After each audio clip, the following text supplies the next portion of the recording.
Mwen kom, mwen avon tra pe di bagay sa. Gen kom ou gen la? Si mwen pat gen kom, mwen pran. Mache pa Je nou reme le pe sa. gen kom. Mwen Reme le kom pe. kote sin de bon mwen mwen seman wala. Reme le pe. Reme le pe. Ki nan pe di mpa yon? Kano bagay. Le pe. Kote kwa le pe sa? E sa kote magi ave mwen.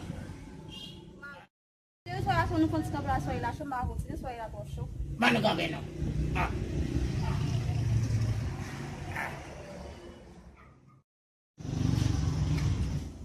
Ou konen chéri, so non bébé, ou konen fok ati sou bel e ou pou vwe kop pou mwen, lem je programme et puis nouveau produit pou m fè kop pou met nan poche. So lè la chou la tout, lè fini nan la rime, m bral ka bon ti kote la, mon ti non brache ba pou nou kapap pale, plus bébé. Ou a ben rakouche, non nou bral pale an pil la. E pa ti je bi m konon sou internet sur YouTube. Se ne mwen, yo se yon ton akade sur YouTube. E la, do a li men yon. Artist ou eme. Ou komon ke chou Artist ou eme. Ou kon det moun artist.